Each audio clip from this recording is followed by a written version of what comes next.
نحمده ونصلی علی رسولہ الکریم۔ سب سے پہلے تو میں شکریہ ادا کرتا ہوں اپنے جناب ساتھیوں کا کہ انہوں نے یہ موقع عطا فرمایا، اور والد صاحب کے ساتھ بھی یہاں پر آمد کا سلسلہ رہا، اور انشاءاللہ ان کے بعد یہ پہلی مرتبہ حاضری ہے۔ پچھلے سال میں آیا تھا، والد صاحب اس وقت بیمار تھے، لیکن اب وہ دنیا میں نہیں ہے۔ لیکن یہ حضرت مولانا اویس صاحب اور دوسرے اور عثمان صاحب اور سارے اساتذہ کرام ہمیشہ سے رابطہ رکھتے رہے۔ میری دعا ہے اللہ تعالیٰ اس رابطے کو ہمیشہ قائم و دائم فرمائے، ایک دوسرے سے سیکھنے کا سکھانے کا سلسلہ اللہ تعالیٰ ہمارا جاری رکھے۔ چونکہ اساتذہ اکرام ہیں، آپ تمام حضرات، ہم جس کو کہتے ہیں کہ ایک کشتی کے سوار ہیں، سب کے مسائل ایک جیسے سے ہیں، اور مسائل بھی ایک جیسے ہیں، اور سمت بھی سب کی ایک ہے، رخ بھی ایک ہے۔ تو جب کبھی اساتذہ اکرام کے ساتھ، علماء اکرام کے ساتھ اللہ رب العزت بیٹھنے کا موقع عطا فرماتے ہیں تو سب کو فائدہ حاصل ہوتا ہے، ایک دوسرے کے تجربات سے، ایک دوسرے کی باتوں سے سیکھنے کا موقع ملتا ہے۔ آج بھی جو موضوع ہے وہ اسی حوالے سے ہے کہ ہم اساتذہ اکرام کو کس طرف ہمیں کوشش کرنی چاہیے۔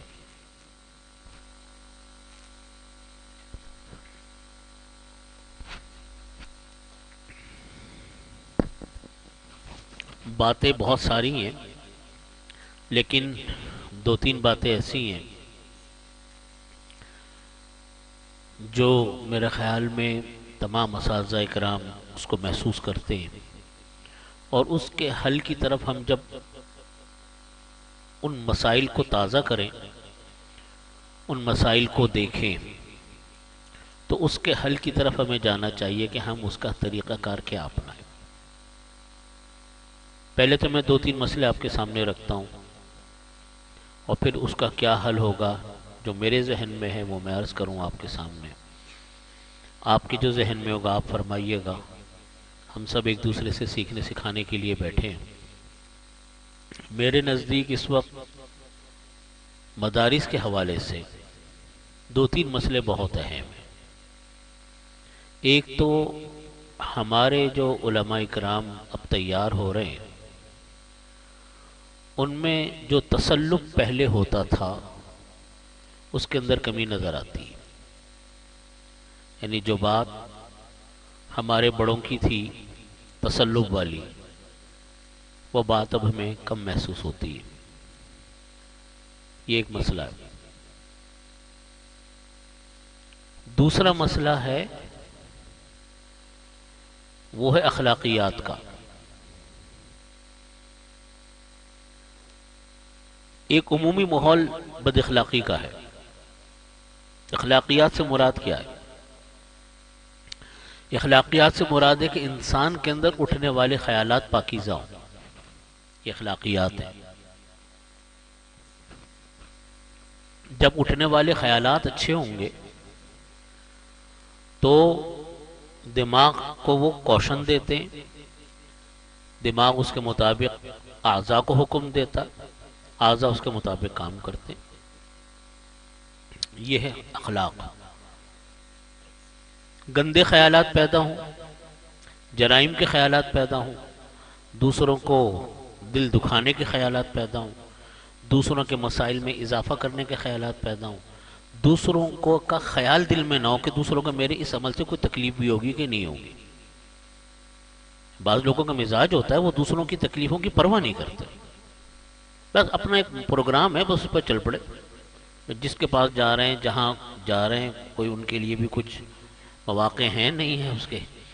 یہ ایک ماحول ہے۔ اس جیسے اخلاقیات کا باب اتنا وسیع و عریض ہے کہ اس کی کوئی حد و انتہا نہیں ہے۔ اس لیے دین کے شعبوں میں سے ایک شعبے کو اخلاق فرمایا گیا۔ اس اخلاق کی صورتحال ہمارے ملک میں عمومی طور پر بہت ہی دگرگوں اور بہت ہی خراب ہے۔ آپ کے سامنے جرائم کی دنیا آباد ہے، طرح طرح کے مسائل سامنے ہیں، اور جو طلبہ ہمارے تعلیمی اداروں سے فارغ ہو رہے ہیں عجیب و غریب ذہنیت کے ساتھ فارغ ہو رہے ہیں، دین سے بھی دوری ہے، مروبیت ہے، اور اپنے ملک سے بیزاری ہے، اپنے بزرگوں سے علماء دین سے بیزاری ہے۔ تعلیمی ادارے، ایک عمومی تعلیمی اداروں کی بات کرتا ہوں، تو ان حالات میں ہم لوگ اپنے ہاں کیا عمل رکھیں کہ ہمارے بچوں میں اخلاق بھی پیدا ہو، نمبر دو تسلط بھی پیدا ہو۔ یہ دو مسئلے تو عمومی نوعیت کے۔ تیسرا مسئلہ ہے ہمیں تعلیم کو کس طریقے سے بہتر بنانا چاہیے، ہمارا ماحول کیسے اچھا ہوگا۔ ان دو تین باتوں پہ میں اپنی بات کو مرکوز رکھنا چاہتا ہوں۔ سب سے پہلی چیز ہے علماء کے اندر وہ تسلط پیدا ہو جو ہمارے اسلاف کا ایک طریقہ ہے۔ تسلط کا مطلب یہ کہ ان کی سوچ اور فکر وہ وہی ہو جو ہمارے بزرگوں کی ہے، اعمال میں ہم ویسے ہی ہوں جیسے ہمارے اکابرین تھے۔ یہ مسئلہ کبھی بھی حل نہیں ہو سکتا جب تک کہ اساتذہ اکرام خود تسلط اختیار نہ کریں۔ یہ ایسے ہی ہے جیسے ماں باپ یہ کہیں کہ جی میں چاہتا ہوں میرا بچہ نمازی ہو جائے، میرا بچہ جھوٹ نہ بولے، تو ہم ان کو کہتے ہیں بچوں کو نمازی بنانے کا ایک ہی طریقہ ہے کہ ماں باپ خود نمازی ہو جائیں۔ بچوں کو سچا بنانے کا ایک ہی طریقہ ہے کہ گھر میں صرف سچ بولا جائے۔ گھر میں آپ جیسا کریں گے بچے ویسے ہی سیکھیں گے، یہ تو ایک سلسلہ ہمیشہ سے چلا آیا۔ تو ہم اپنے مدرسوں میں، اپنے تعلیمی اداروں میں اگر تسلط چاہتے ہیں تو اس کا طریقہ یہی ہوگا کہ ہمارے اساتذہ اس تسلط کا مظاہرہ کریں، ان طور طریقوں کا مظاہرہ کریں، ان اعمال کی فکر کریں جو اعمال ہمارے بزرگان دین کے تھے، تو خود بخود طلبہ کے اندر اس کے اثرات پیدا ہوں گے۔ میں نے ایسے کتنے تعلیمی ادارے دیکھے جن تعلیمی اداروں میں جا کر مجھ کو لگا ہی نہیں کہ یہ تعلیمی ادارہ بھی ہے، کوئی حال ہی نہیں طلبہ کا نظر آتا تھا، کسی چیز کا اہتمام ہی نہیں نظر آتا تھا۔ ورنہ ہمارے مدرسوں میں تو ہم جب جاتے ہیں، داخل ہوتے ہیں تو ایک ماحول ہی الگ ہوتا ہے، رنگ ڈھنگ علیحدہ ہوتے ہیں کہ لگتا ہے کہ ہم مدرسے میں آئے۔ مسجدوں میں جائیں تو اس سے بھی لگتا ہے، اٹھنے بیٹھنے سے لگتا ہے، عمومی ماحول سے لگتا ہے۔ تو یہ پہلی چیز ہے جو ہمیں جس کی طرف توجہ دینے کی ضرورت ہے کہ ہم اپنے اعمال کی طرف فکر کریں۔ اساتذہ اکرام اعمال میں دو باتیں عرض کرتا ہوں، ایک ہے اپنے اخلاق کے اعمال، ذکر و اذکار کے، نمازوں کے، جماعت سے نماز پڑھنے کے اعمال، اور دوسرے نمبر پر سبق میں پختگی۔ سبق میں پختگی کا مطلب یہ کہ جب استاد پڑھائے تو طلبہ کو معلوم ہو کہ پوری کمانڈ کے ساتھ استاد پڑھا رہا ہے، پورے توجہ کے ساتھ اور پوری بصیرت کے ساتھ استاد کا درس چل رہا ہے۔ جس موضوع پر استاد بات کر رہا ہے اس موضوع کی پوری تیاری اس نے کی ہوئی ہے۔ اور ہم جب پڑھانا ہم نے شروع کیا اس وقت بھی، اور ہمارے اساتذہ بھی ہمیں یہ فرماتے تھے کہ میں نے جب پڑھانا شروع کیا پہلی مرتبہ سن 1987 میں نے پہلا مرتبہ پڑھانا شروع کیا، 87۔ تو میرا معمول یہ تھا کہ جب بھی مجھے کوئی نئی کتاب ملتی تھی تو میں اپنے اساتذہ سے پوچھتا تھا کہ جی میں کیسے پڑھاؤں۔ تو میرے استاذ تھے حضرت مولانا شمس الحق صاحب رحمۃ اللہ علیہ، جامعہ اشرفیہ کے ہی فارغ التحصیل تھے، اور دارالعلوم کے بڑے ہمارے قدیم اساتذہ میں سے تھے۔ انہوں نے مجھے ایک بات نصیحت یہ کی تھی کہ کبھی بھی سبق بغیر مطالعے کے مت پڑھانا، کبھی بھی سبق بغیر مطالعے کے نہیں پڑھاؤ، کہہ رہا ناغہ کر لو کوئی بات، یہ طلبہ سے پچھلا سن لو، لیکن سبق میں جاؤ تو مطالعہ کر کے جاؤ، بغیر مطالعے کی نہیں بات کرنا۔ میں نے اس کی بہت پابندی کی اور اس کا مجھے بڑا فائدہ ہوا۔ طلبہ سے پچھلا سن لیا کرتا تھا، یا ان کو کہتا تھا یاد کر لے اگر میرا مطالعہ نہیں ہے کسی وجہ سے، لیکن بات کی تو اسی طرح کی۔ ہمارے استاذ بھی ایسے ہی کرتے تھے، وہ بات بڑی تحقیق کے ساتھ فرماتے تھے اور اس کا اثر طلبہ پہ قائم ہوتا تھا۔ اور دوران درس اصلاح کی بھی کوئی بات کرنی چاہیے، صرف سبق کی بات نہیں کرنی چاہیے، کوئی بات اصلاح کی۔ مثلا میں ایک مثال دیتا ہوں آپ کو، ہم ہدایہ پڑھ رہے ہیں، اب طلبہ ہمارے یہاں ہدایہ ثالث پڑھتے ہیں، کتنی مشکل اور دقیق کتاب ہے۔ حضرت مولانا سلیم اللہ خان صاحب رحمۃ اللہ علیہ، ان کا میں نے بارے میں کئی حضرات سے سنا، وہ فرماتے تھے کہ ہدایہ ثالث مشکل ترین کتابوں میں سے ایک کتاب ہے درس نظامی کی، اور اس میں کوئی شک نہیں، میں نے 12 سال پڑھائی، دانتوں کو پسینہ آتا تھا، اس میں کوئی شک نہیں۔ اور بعض مقامات تو ہدایہ کے ایسے آتے تھے کہ اللہ ہی اس کو حل کرواتا تھا اتنی مشکل لگتی تھی، کتابیں دیکھتے تھے، شروحات دیکھتے تھے، کسی سے پوچھتے بھی تھے، بہت مشکل ہوتی ہے، ان کا ایک اپنا مقام ہے۔ تو ہدایہ ثالث پوری پڑھ لی، جو از اول تا آخر معاملات کے اوپر ہے، اور معاملاتی طلبہ کے خراب ہیں۔ میں طلبہ سے کہتا تھا کہ اگر آپ نے ہدایہ ثالث پڑھ کر معاملات آپ کے خراب ہیں، حاضری کے لیے آپ جھوٹ لکھ رہے، جھوٹی درخواست لکھ رہے ہو، بیماری کے لیے آپ جھوٹی درخواست لکھتے ہو، تو کیا فائدہ تمہارے ہدایہ ثالث پڑھنے کا؟ یہ تو اس لیے کہ ہمارے معاملات ٹھیک ہو جائیں۔ حضرت امام محمد رحمۃ اللہ علیہ سے کسی نے پوچھا کہ شیخ آپ نے اتنی کتابیں لکھی کہ فقہ کی ساری ظاہر و روایت لکھ ڈالی، آپ فقہ کی ریڑھ کی ہڈی ہے ظاہر و روایت، تو جامع صغیر، جامع کبیر، سیر صغیر، سیر کبیر، مبسوط، زیادات، یہ سب لکھی ہیں آپ نے، لیکن آپ نے تصوف پہ کوئی کتاب نہیں لکھی۔ تو امام محمد رحمۃ اللہ علیہ فرمانے لگے کہ کیا میں نے کتاب البیوع نہیں لکھی؟ مطلب یہ تھا کہ معاملات ٹھیک ہوں گے تو وہی تو تصوف ہے، اور کیا ہے، تصوف کوئی آسمان کی کوئی نئی چیز تو نہیں ہے۔ تو میں طلبہ سے کہتا تھا کہ بھائی درمیان درس میں کہ اپنے معاملات ہمارے ٹھیک نہ ہوں تو کیسے کام چلے گا؟ ہدایہ ثالث پڑھ لیں یا مشکات پڑھ لیں یا بخاری شریف پڑھ لیں۔ تو درمیان درس میں ہمیں جہاں اپنا مطالعہ پورا وسیع ہو اور اس کی تمام شروحات، جتنی یہ کامیاب استاد کی نشانی ہوتی، جتنی شروحات ہونا ان کو سب کو اپنے پاس ہونی ضروری چاہیے۔ اس کو انسان کو چاہے اردو کی ہو چاہے عربی کی ہو، رکھ لو، استاد رکھے اپنے پاس۔ بے شک طلبوں کا آپ اردو کی شروعات کو منع کریں، لیکن استاد ایک مرتبہ دیکھ لے کہ کہا کیا ہے، کوئی نئی بات آ جاتی ہے، استاد کے پاس رہنی چاہیے۔ بعض اوقات طلبہ سوال کر لیتے ہیں، آپ کے سامنے اس کا جواب نہیں آ رہا ہوتا، تو اس میں نہیں ملی، اس میں نہیں ملی، اس نے ملی، اس نے چیز رکھی ہے آپ کے پاس۔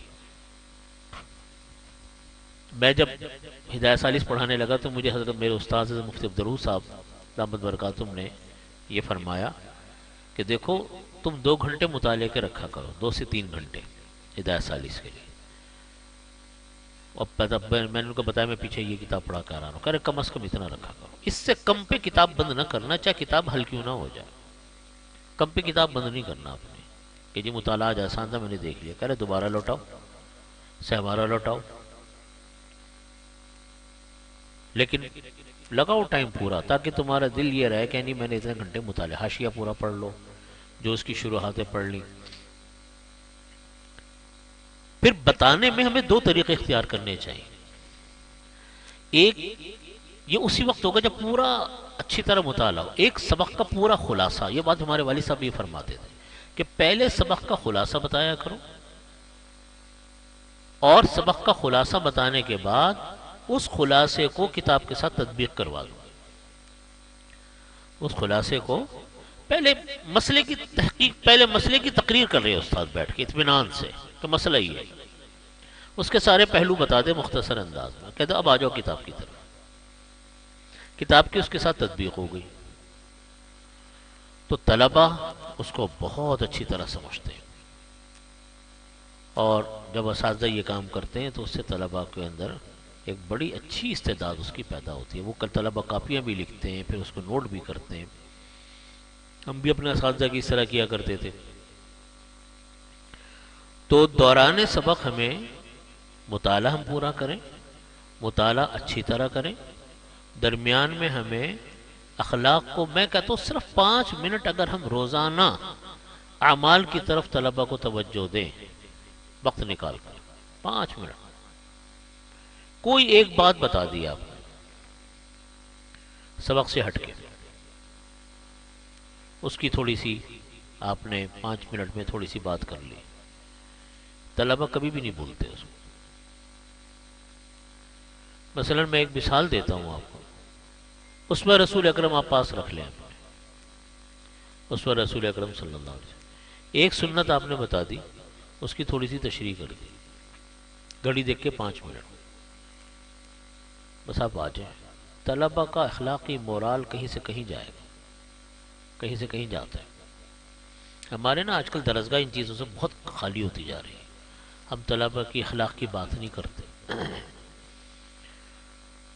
تو درس میں محنت، مطالعہ، نمبر 2 کوئی اخلاقی بات یا محسوس کی کہ یہ بات ہے، طلبہ ان باتوں کا بہت اثر لیتے ہیں، ایک ماں باپ کی بات کا اور ایک اساتذہ کی بات کا، کبھی نہیں بولتے، کبھی نہیں وہ بحب ہوتی دماغ سے۔ استاد کا جو غلط انداز گفتگو ہے، اب تبے والی گفتگو، یعنی تو تڑاق والی گفتگو، ان سے ہمیں بہت اجتناب کرنا چاہیے۔ طلبہ اس کو بہت سیکھتے ہیں۔ ہمیں تہذیب و الفاظ وہ بولنے چاہیے جو تہذیب و شائستگی کے دائرے میں سمجھے جاتے ہوں۔ جب وہ الفاظ بولیں گے تو طلبہ کا اس کے اوپر خود ایک بہت اچھا اور گہرا اثر ہوتا ہے۔ جب طلبہ کو اس طرح کی بات کریں تو اساتذہ کو ٹوکنا بھی چاہیے کہ نہیں، انداز گفتگو صحیح کرو، انداز گفتگو ٹھیک ہونا چاہیے۔ تو یہ 2 باتیں ہیں۔ تیسری بات میں نے آپ کے سامنے عرض کی تھی کہ ہمارے ہاں جو اخلاق کی صورتحال ہے، کردار کی صورتحال ہے، یہ بہت تیزی سے خراب ہو رہی ہے۔ ابھی میرے پاس کچھ لوگ آئے، چند دن پہلے کی بات ہے،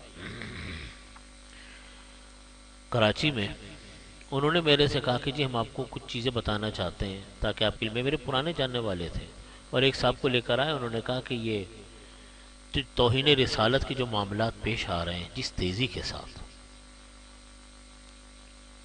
انہوں نے کہا ہم نے اس کے اوپر اقدام اٹھائے، اور 1-2 آدمی ان کے ساتھ تھے، انہوں نے کہا یہ وہ لوگ ہیں جو توہین رسالت کرنے والے، توہین صحابہ کرنے والے لوگوں کو جیلوں میں ڈلواتے ہیں اور ان کے خلاف کیس کرواتے ہیں۔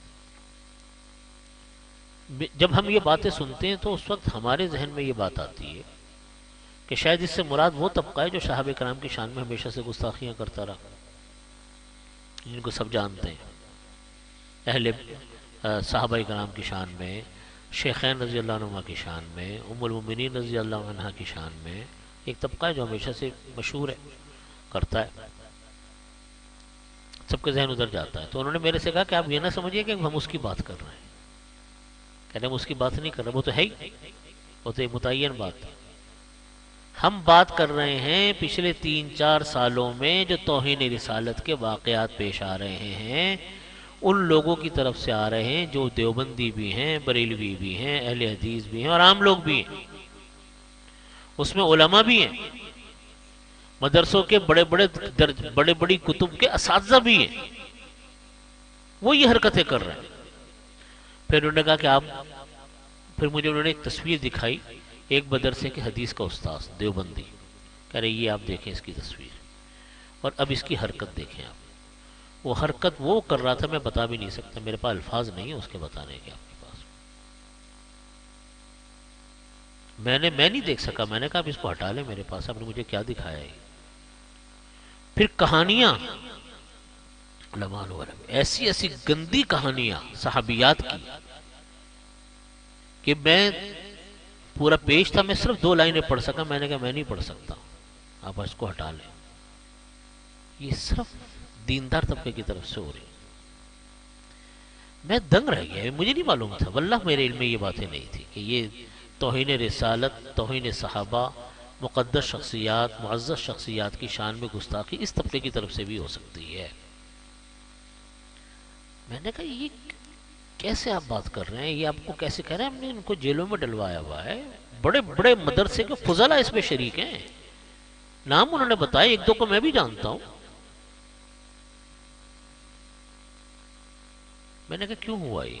کہہ رہے ہم نے اس کے اوپر ریسرچ کی کہ ان علماء نے یہ توہین کیوں کی۔ صرف علماء، عام لوگوں کو تو آپ بالکل لائن سے ہٹا دیں۔ آپ کہہ رہے کہ ہم نے ان کے انٹرویوز کیے کہ یہ کیوں کیا آپ نے۔ انہوں نے کہا کہ ہم اس کے اوپر گندی فلمیں دیکھتے ہیں، فحش فلمیں دیکھتے ہیں، اور کہتے ہیں کہ ہم پاک صاف بھی ہو جاتے ہیں، توبۃ اللہ بھی کر دیتے ہیں، لیکن یہ ایک ایسی لت ہے کہ پھر توبۃ اللہ کر کے اگلے دن دوبارہ اس پہ بیٹھ جاتے ہیں۔ کہہ رہے ہیں ظاہری توہین ان کی بتانے کے قابل بھی نہیں ہے ان کے اوپر کہ میں بتاؤں۔ میں نے تو ان کو کہا یہ نحوست آئی ہے، وہ الفاظ نہیں میں ادا کر ہی نہیں سکتا، میں الفاظ جو انہوں نے صحابیات کی شان میں لکھے ہیں گستاخی میں، اس قدر عجیب و غریب اور گندے کہ الامان والحفیظ، ہم تو ایسے آپس میں بھی کسی سے بات نہیں کر سکتے۔ تو کہہ رہے کہ ہم نے جو تحقیق کی یہ پچھلے 3 سے 4 سال میں واقعات ہوئے سارے مذہبی لوگوں کی طرف سے، اور یہ ان لوگوں کی طرف سے ہوئے جن لوگوں نے یہ گند میں انہوں نے قدم رکھا۔ نحوست آئی ہے، واضح طور پہ یہ کہ نحوست ہے۔ میرے بھائیوں، ہمیں اپنے آپ کو بھی بچانا ہے، اپنے بچوں کو بھی بچانا ہے۔ یہ تو ہم اب یعنی آپ اگر پچھلے 8-10 سال کا حساب کتاب جوڑیں تو کتنا زمین آسمان بدلا ہوا لگتا ہے کہ نہیں؟ کتنا تبدیلی نظر آتی ہے پچھلے 8-10 سال سے لے کر اب تک، اور جس تیزی سے دنیا آگے چل رہی ہے تو آئندہ 10-15 سال بعد ہم کہاں کھڑے ہوں گے؟ یعنی ہم جب دور حدیث سے فارغ ہوئے تو موبائل تو ہمیں پتہ بھی نہیں تھا موبائل کیا چیز ہوتی ہے۔ سالوں بعد کبھی موبائل دیکھا، پھر اس کے سالوں بعد موبائل خریدا، پھر اس کی نت نئی شکلیں اس تیزی سے آنی شروع ہوئیں کہ دنیا ہی حیران ہو گئی کہ یوں اس تیزی سے ہو رہا ہے، اور آگے کیا ہوگا، کون سا مزید خرابی اس کے اندر آئے گی، پروان چڑھے گی۔ تو کل ہمارے بچے بھی خدا نخواستہ اس کفر کے اندر مبتلا نہ ہو رہے ہوں، اس گند میں مبتلا نہ ہو رہے ہوں۔ ہمارے بچوں سے مراد اپنے حقیقی بچے بھی، اور ہمارے نسبی بچے بھی، اور جو تلامذہ ہیں وہ بھی، اور ہم خود کون سے محفوظ ہیں؟ کسی بھی انسان گناہ میں مبتلا ہو سکتا ہے۔ اس لیے ان چیزوں کی طرف بہت زیادہ ہم لوگوں کو اپنے بچوں کی، یہ مسئلہ ذہن سازی کے بغیر نہیں حل ہو سکتا، اور کوئی حل آپ کے پاس نہیں۔ آپ مجھے بتائیں کیا حل ہے کہ آپ اپنے بچوں کو موبائلوں سے روک لیں؟ آپ یہ کہیں گے کہ بچوں کے ہاتھ میں موبائل نہیں دوں گا، تو کب تک نہیں دیں گے آپ؟ کتنے دن نہیں دیں گے آپ؟ جب خاندان کے سارے بچوں کے پاس موبائل ہے، آپ کے بچے کے پاس موبائل نہیں ہے، تو کب تک چلے گا سلسلہ؟ اور کل وہ بڑا ہو جائے گا تو خرید لے گا، اس کے لیے کیا مشکل ہے؟ یہ تو چیزیں ذہن سازی کی ہیں، اخلاق کی، کردار کی، ورنہ اتنی خراب صورتحال ہے، اتنا تیزی سے بدلتا ہوا ہمارا معاشرہ ہے، اس تیزی سے عریان فحاشی اور آزادی کی طرف ہم لوگ بڑھ رہے ہیں، آزادی کی طرف جا رہے ہیں کہ کوئی حال نہیں ہے۔ اس معاملے میں ہمیں اپنے گھروں میں جو ہمارے اپنے بچے ہیں ان کی طرف ہمیں توجہ کرنی چاہیے، اور اپنی درسگاہوں میں ہمیں بچوں کو کہنا چاہیے، سمجھانا چاہیے۔ ہم جب تک ان کی ذہن سازی نہیں کریں گے بچے کنٹرول میں اس طریقے سے نہیں آئیں گے۔ دوسری بات جو اخلاق، ایک تو ایک اخلاق کا یہ ایک پہلو ہے، دوسری بات اخلاق سے مراد ہے ہمارے جذبات اچھے اٹھیں۔ انسان اچھے جذبات سے تو بنتا ہے نا، اچھے جذبات اٹھیں۔ یہ اللہ رب العزت نے فرمایا کہ یا ایھا الذین آمنوا کونوا مع الصادقین، ایسے تو نہیں فرمایا کیونکہ تم لوگ سچوں کے ساتھ رہا کرو۔ سچوں کے ساتھ رہیں گے، عمل کے سچے، کردار کے سچے، بات کے سچے، کام کے سچے، نظریے کے سچے، ہر نہج کے اوپر سچا پن جب ہوگا تو آدمی جب ان کے ساتھ بیٹھے گا تو خیالات بھی اچھے پیدا ہوں گے، دل بھی اچھے بنیں گے۔ الا ان فی الجسد مضغہ اذا صلحت صلح الجسد کلہ واذا فسدت فسد الجسد کلہ الا وہی القلب، نبی کریم صلی اللہ علیہ وسلم نے فرمایا۔ وہ دل ہی تو ہے۔ اچھے ماحول میں رہیں گے خیالات بھی اچھے آئیں گے، جب خیالات اچھے آئیں گے انسان کے دماغ میں اچھی بات آئے گی تو دماغی اعضاء کو حکم دیتا ہے، وہ اعضاء بھی انسان کے اچھے کاموں میں جائیں گے۔ یہ تو ایک تربیت کا ایک سلسلہ ہے جس کے اندر ہمیں بہت زیادہ محنت کرنی ہے۔ ہمارے ہاں تعلیمی اداروں میں مجموعی طور پہ بات کر رہا ہوں، کسی کو سامنے رکھ کر نہیں، عمومی طور پر ہمارے ہاں تعلیمی اداروں میں اخلاق کی صورتحال اور اخلاق کی تربیت کی طرف توجہ بہت کم سے کم ہوتی چلی جا رہی ہے۔ ہم لوگ اپنے بچوں کے ساتھ نہیں محنت کر رہے، اپنے جو بچے ہیں گھر کے کہاں محنت کرتے ہیں، کہاں ان کو وقت دیتے ہیں، کہاں ان کو ہم تربیت کرتے ہیں۔ وہ بات تو نہیں ہے جو ہمارے بڑوں کی تھی، جتنا بڑوں نے ہمیں وقت دیا ہم نے آج اپنے بچوں کو تو اتنا وقت نہیں دیا، تو اس کا فرق بھی نظر آ رہا ہے، اس کا فرق بھی آ رہا ہے۔ اس لیے ان باتوں کی طرف ہمیں بہت زیادہ توجہ کرنے کی ضرورت ہے، اور اس کا طریقہ یہی ہوگا کہ ہم اپنے طور پر 5-10 منٹ ہر مرتبہ کریں، اور کوئی غلطی دیکھیں اس پہ ٹوکیں ضرور، ٹوکنا ضرور چاہیے۔ ٹوکنے کا مطلب یہ نہیں ہے کہ اس کو آپ شرمندہ کریں، اس کو آپ برا بھلا کہیں، یہ نہیں، اس کو کہیں ضرور آپ۔ بچوں کو بعض اوقات بہت برا لگتا ہے، اچھا جتنا بچوں کو آپ کہنا کم کریں گے بچوں کو بعد میں جب کہا جائے گا تو ان کو اور زیادہ برا لگے گا۔ جتنا کہنے کی عادت ہوگی بچے 10 میں سے 5 باتوں کو تو مانیں گے نا، اذان کا جواب دے دیتے ہیں اللہ اکبر اللہ۔ تو یہ جو ہے اس کی طرف میں آپ حضرات کو بھی متوجہ کرنا چاہتا ہوں۔ جس سال میں نے اس کا اہتمام کیا کہ ہر 5 منٹ 10 منٹ میں کوئی بات کرتا تھا، اس کا بہت اچھا اثر ہوتا تھا، اور اس کا ایک بہت اچھا طریقہ یہ ہے اپنے بچوں کو جماعت میں بیانات میں لے کر جائیں، کسی نہ کسی بیان میں، ہفتہ واری بیان میں لازمی شرکت کروائیں، لازمی۔ اپنے بچوں کو ہمیں لے کے جانا چاہیے کہ بیٹا بیان سنو، اس کو سمجھ میں آئے یا نہ آئے پر بٹھاؤ بچے، اور اگر بڑے بچے ان کو جماعت کے ساتھ لگائیں، یہ بہت بڑا ذریعہ انسان کی اصلاح کا ہے۔ دوسرا یہ کہ اخلاق کے ساتھ ساتھ ہمیں تعلیم کی صورتحال کو بہتر بنانے کی ضرورت، تعلیمی ماحول بنانے کی ضرورت ہے۔ تعلیمی ماحول کا مطلب یہ ہے کہ علمی ماحول ہو، علمی چرچے ہوں، بات علمی ہو، انداز علمی ہو، تاکہ بچوں کے لیے اس سے علم کا اثر ان کے اوپر ظاہر ہے۔ اس کا طریقہ یہ ہوگا کہ ہم مثلا بچوں کے درمیان کوئی نہ کوئی ایک موضوع لے کر ہم کوئی ایک ان کے درمیان آپس میں کوئی اس طرح کا مقابلہ کروا لیں، تقریری مقابلہ ہو گیا، دعاؤں کا مقابلہ ہو گیا، یا کوئی اور موضوع پر ایک دے دیا کہ اس موضوع کے پر بچے اپنا اپنا تقریر کی تیاری، 2-3 موضوع تھے تقریر کی تیاری کر لائیں۔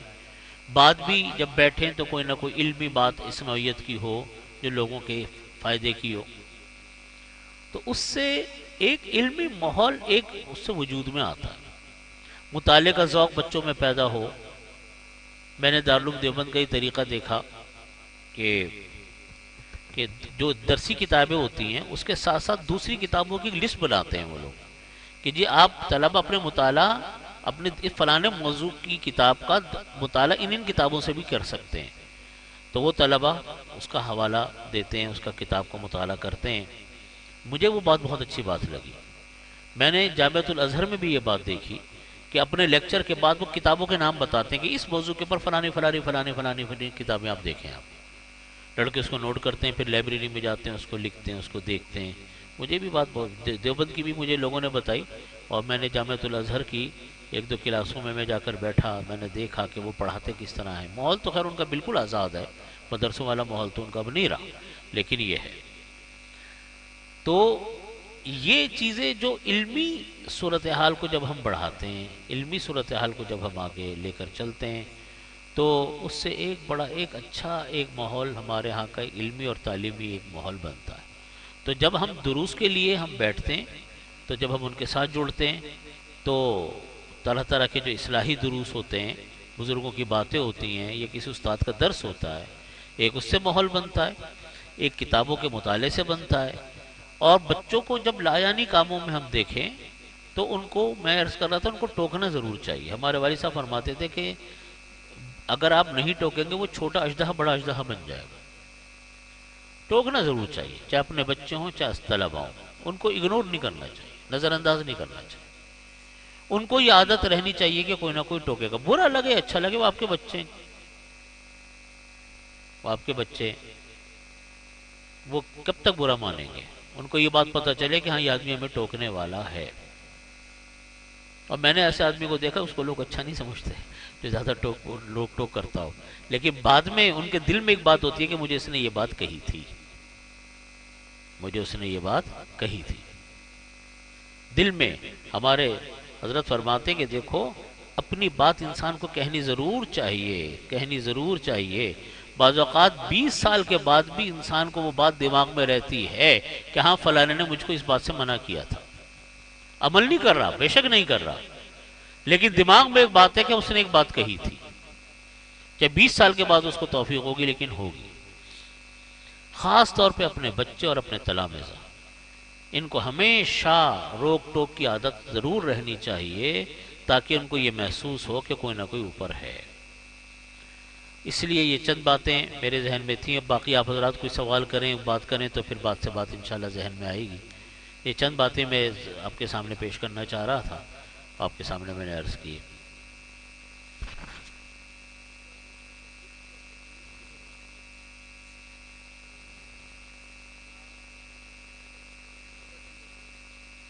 کم یعنی نہ ہونے سے مراد یہ کہ کمی آ رہی ہے۔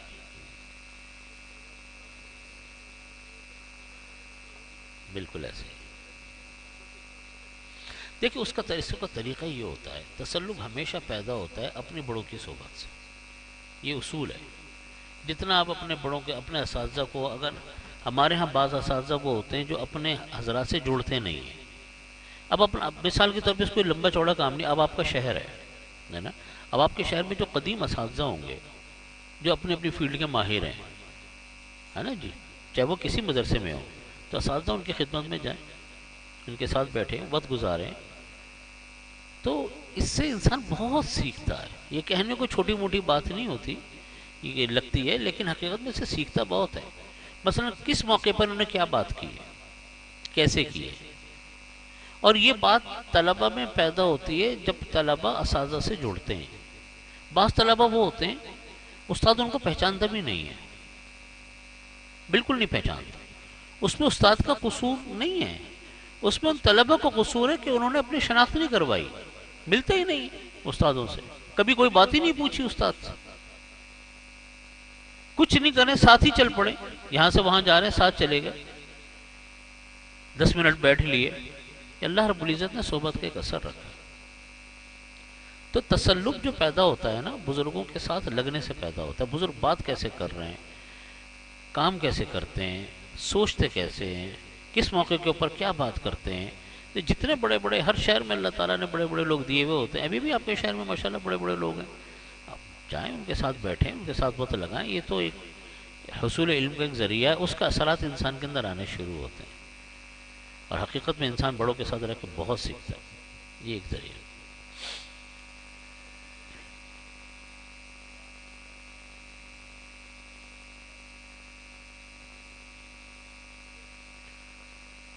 اصل میں حضرت ہمارے فکری تربیت کے لیے ہمارے اکابرین یہ فرماتے ہیں کہ اپنے بزرگوں کی کتابیں اور حضرت تھانوی رحمۃ اللہ علیہ کے مواعظ کو ضرور پڑھنا چاہیے. میں نے مذہب معتقی صاحب کی بھی اور والی صاحب کی بھی بہت میں نے بیانات ان کے سنے اس موضوع پر. طلبہ کو 2-4 چیزیں ضرور بتاتے ہیں. فرماتے ہیں کہ تو حضرت تھانوی رحمۃ اللہ علیہ کے مواعظ بھی مطالعہ کریں. خطبات. اشرف الجواب، ٹھیک ہے نا، اشرف الجواب فرماتے ہیں یہ بھی علماء طلبہ اس کو مطالعہ میں رکھیں.